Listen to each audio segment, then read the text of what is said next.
Hello everyone, welcome to my YouTube channel major study point में। My name is Vikas Kumar. Today I am going to teach you interrogative with negative sentence of past indefinite tense. आज हम लोग इस video के माध्यम से पढ़ने वाले हैं interrogative with negative sentence past indefinite tense का। तो ज़्यादा से ज़्यादा बच्चों क्या करेंगे, वीडियो को लेकर शुरू से लेकर अंत तक जरूर देखिएगा। जो आज का टॉपिक है सबसे बहुत ही महत्वपूर्ण टॉपिक है जो पास्ट इंडेफिनिट हम लोग पढ़ रहे थे, past indefinite tense. Past indefinite tense का आज लास्ट क्लास है यहाँ पे, जो कि इंट्रोगेटिव विथ नेगेटिव सेंटेंस। यहाँ पे आपको मैं पढ़ाया हूँ पास्ट इंडेफिनिट टेंस के अंतर्गत affirmative sentence, negative sentence, interrogative sentence, और आज का क्लास जो है इंट्रोगेटिव विथ नेगेटिव सेंटेंस। तो क्लास को शुरू से लेकर अंत तक जरूर देखिएगा और वीडियो को ज़्यादा से ज़्यादा शेयर कीजिएगा। ठीक है बच्चों, ध्यान से देखते हैं यहाँ पे क्या होता है। बच्चों यहाँ पे देखेंगे इंट्रोडक्शन जो होता है हमारा याद करने का या पहचानने का, जो हमारा इंट्रोडक्शन होता है क्या होता है, ध्यान से देखते हैं। हिंदी वाक्य के अंत में ता था, ती थी, ते थे या ई आदि शब्द तथा वाक्य के पहले और बीच में प्रश्नवाचक शब्द और बीच में भी नहीं शब्द आता है तो उसे पास्ट इंडेफिनिट टेंस का इंट्रोगेटिव विथ नेगेटिव सेंटेंस कहते हैं। ध्यान समझते हैं। जो हमारा अफर्मेटिव सेंटेंस था, अफर्मेटिव को हमने चेंज किया नेगेटिव में। इसी प्रकार जो हमारा इंट्रोगेटिव रहेगा, इंट्रोगेटिव जो था, इंट्रोगेटिव को हम लोग चेंज करेंगे किसमें, नेगेटिव में। याद करने का पहचानने का तरीका यही है, हिंदी वाक्य के अंत में ता था, ती थी, ते थे या फिर या आ जाए, ई आ जाए आदि शब्द तथा वाक्य के पहले और बीच में प्रश्नवाचक शब्द क्या, क्यों, कब, कैसे आता है और बीच में नहीं शब्द भी आता है तो उसे हम पास्ट इंडेफिनिट टेंस का इंट्रोगेटिव विथ नेगेटिव सेंटेंस कहते हैं। ये हो गया हमारा नियम। याद करने का सबसे बेहतरीन तरीका है क्या, इंट्रोगेटिव जो होता है हमारा, इंट्रोगेटिव के बीच में हम लोग नहीं शब्द मतलब निगेटिव जोड़ेंगे। कैसे, बीच में हम लोग अगर नहीं रख देंगे तो हमारा क्या हो जाएगा, निगेटिव हो जाएगा। ठीक है, तो यहाँ पे ध्यान से देखते हैं बच्चों, ध्यान से देखना सभी लोग। यहाँ पहचानने का तरीका सबसे बढ़िया तरीका है, यही है पहचानने का तरीका कि अगर वाक्य के अंत में ता था, ती थी, ते थे या ई आदि शब्द तथा वाक्य के पहले और बीच में प्रश्नवाचक शब्द क्या, क्यों, कब, कैसे आ जाता है और बीच में नहीं शब्द भी आ जाता है तो उसे हम क्या बोलते हैं, पास्ट इंडेफिनिट टेंस का इंट्रोगेटिव विथ नेगेटिव सेंटेंस कहते हैं। नियम क्या है, सब कुछ वही है जो हमारा इंट्रोगेटिव सेंटेंस का था, सारा चीज़ वही है, बस आपको यहाँ पे फॉर्मूला चेंजिंग करना है और कुछ नहीं करना है। यहाँ पे अगर मैं नियम की बात करूँ बेटा, नियम जो होता है हमारा, नियम की अगर मैं बात करूँ जो हमारा रूल होता है, नियम की अगर बात करूँ तो यहाँ पे हम लिखेंगे सभी कर्ताओं के साथ।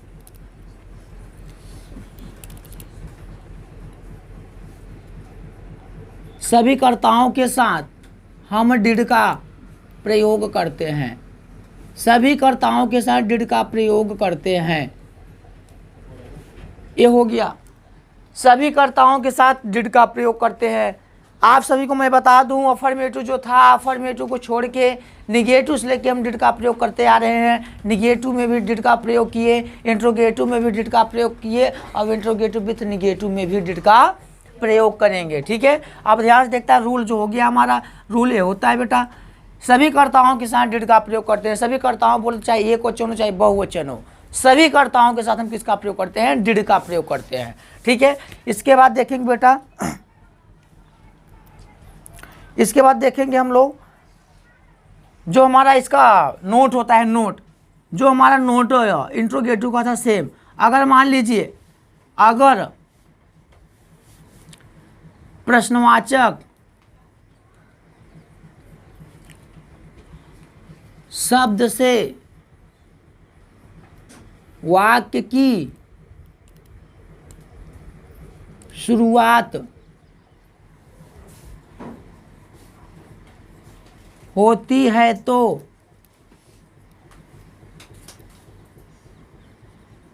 प्रश्नवाचक शब्द की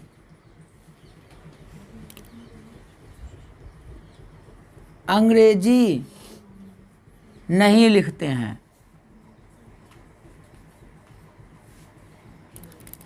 ठीक है, अगर मान लीजिए प्रश्नवाचक शब्द से हमारी वाक्य की शुरुआत होती है तो प्रश्नवाचक शब्द की अंग्रेजी नहीं लिखते हैं, बल्कि उसके स्थान पे हम कर्ता के अनुसार, कर्ता तो हमारा सभी है, चाहे क्वेश्चन हो चाहे बहुवचन हो, बल्कि उसके स्थान पे हम किसका प्रयोग करते हैं, सहायक क्रिया। सहायक क्रिया बोलते डिड का प्रयोग करते हैं। सारा चीज पढ़े हो तुम लोग। ये हो गया हमारा पहला। दूसरा क्या था, प्रश्नवाचक शब्द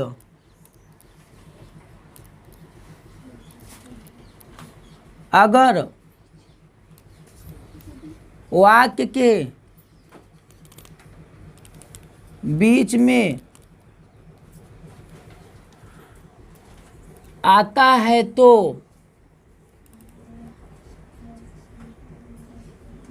प्रश्नवाचक शब्द की अंग्रेजी वाक्य बनाते समय सबसे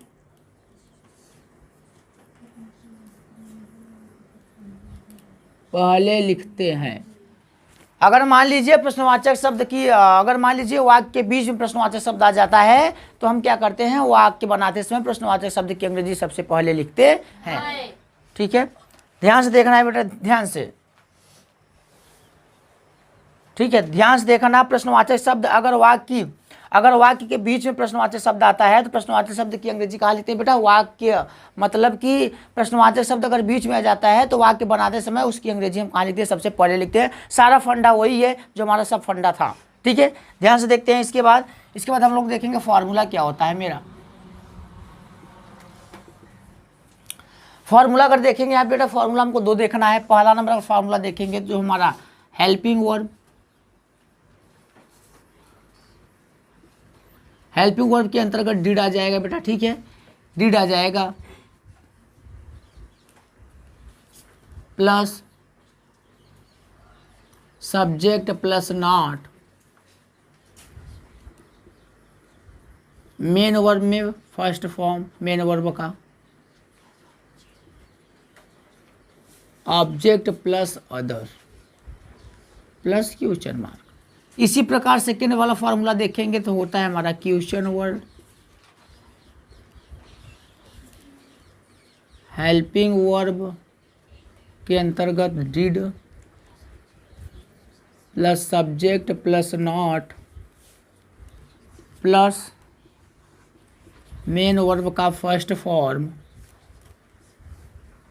प्लस ऑब्जेक्ट प्लस अदर। आप सभी को मैं बता दूं, चेंज वही होता है जो हमारा इंट्रोगेटिव हम लोग पढ़े थे, इंट्रोगेटिव को ही हम लोग क्या कर रहे हैं, चेंज कर रहे हैं। ठीक है, ऑफलाइन वाले बच्चे पेन नहीं चलनी चाहिए कॉपी में। ठीक है, ध्यान देना।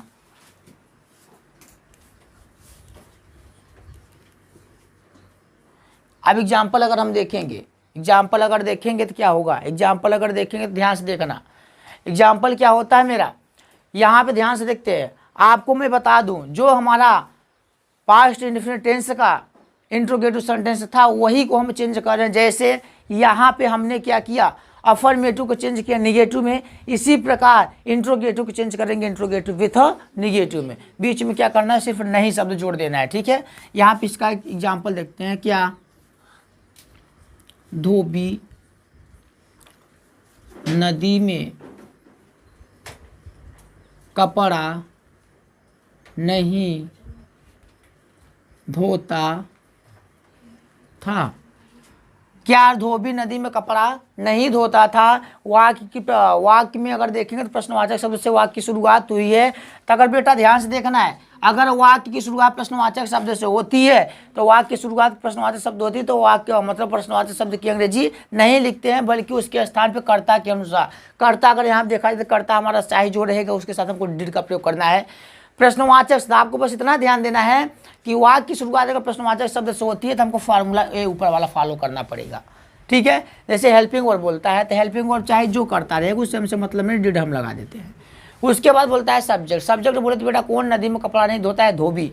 धोबी हमारा सब्जेक्ट हो जाएगा तो यहाँ लिखेंगे द वाशरमैन, द वाशरमैन हो गया। ठीक है, उसके बाद देखेंगे बेटा नॉट है, बीच में नहीं है, हाँ है, तो यहाँ पे हम लोग नॉट लगा देंगे। मेन वर्ब देखेंगे, मेन काम क्या है उसका, धोना। काहे मीन्स धोना होता है, वाश।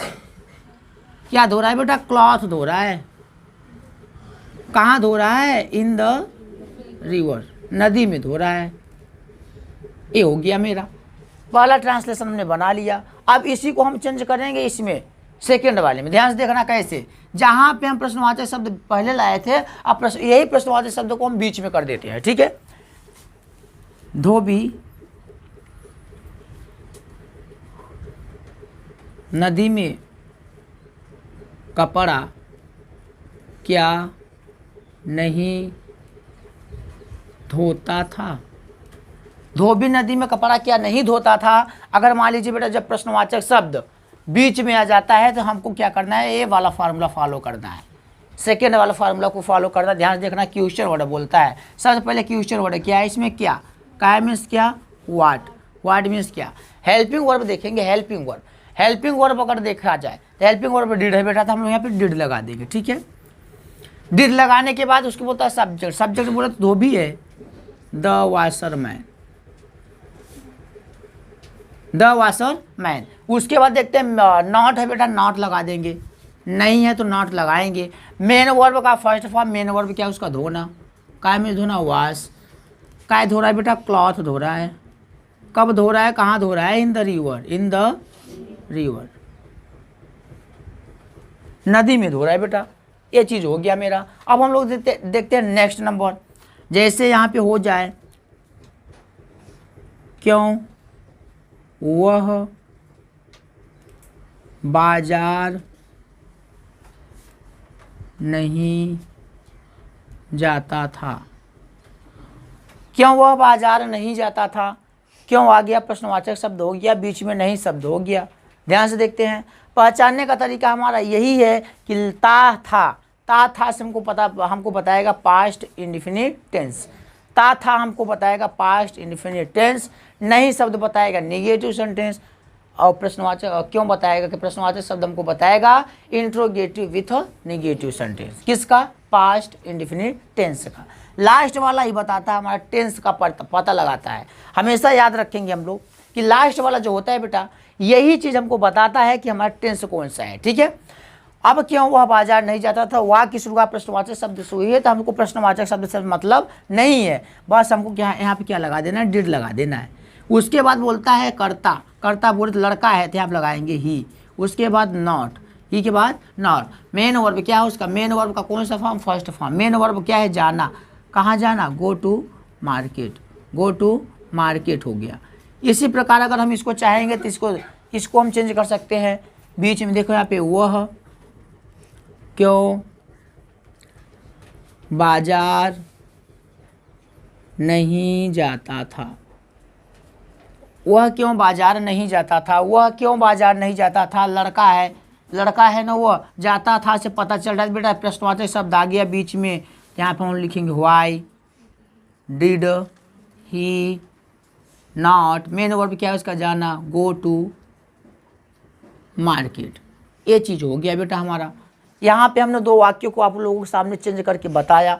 आप लोग इसी प्रकार पास्ट इंडेफिनिट टेंस का जो इंट्रोगेटिव विथ नेगेटिव सेंटेंस होता है, आप एक वाक्य से दो वाक्य बना सकते हैं। कैसे, एक वाक्य से एक वाक्य और तैयार कर सकते हैं। क्यों, अगर वाक्य प्रश्नवाचक शब्द से कर देते हैं तो याद यही चीज़ हमको रखना है कि वाक्य की शुरुआत अगर प्रश्नवाचक शब्द से हुई है तो प्रश्नवाचक शब्द की हमको अंग्रेजी नहीं लिखना पड़ता है, बल्कि उसके स्थान पर सहायक क्रिया का प्रयोग करना होता है। आप सभी को मैं बता दूँ, इंडेफिनिट आप लोग प्रेजेंट इंडेफिनिट में पढ़े, पूरा प्रेजेंट में पढ़े, यही चीज़ सारा फंडा वही था। बस यहाँ पे टेंस का चेंजिंग था। जहाँ पे है हूँ था, वहाँ पे ता था, ती थी, ते थे हो गया। क्योंकि हम लोग भूतकाल पढ़ रहे हैं, बीता हुआ, प्रेजेंट काल में किया हुआ कार्य क्या हो गया, बीत गया, उसको हम पढ़ रहे हैं। इसलिए क्या करेंगे बच्चों, ये हमने यही आपको ध्यान देना है कि वाक्य की शुरुआत अगर प्रश्नवाचक शब्द से हुई होती है तो वाक्य हमेशा ये याद रखेंगे कि वाक्य की शुरुआत अगर प्रश्नवाचक शब्द से हुआ है तो वाक्य मतलब कि प्रश्नवाचक शब्द की अंग्रेजी नहीं लिखते हैं।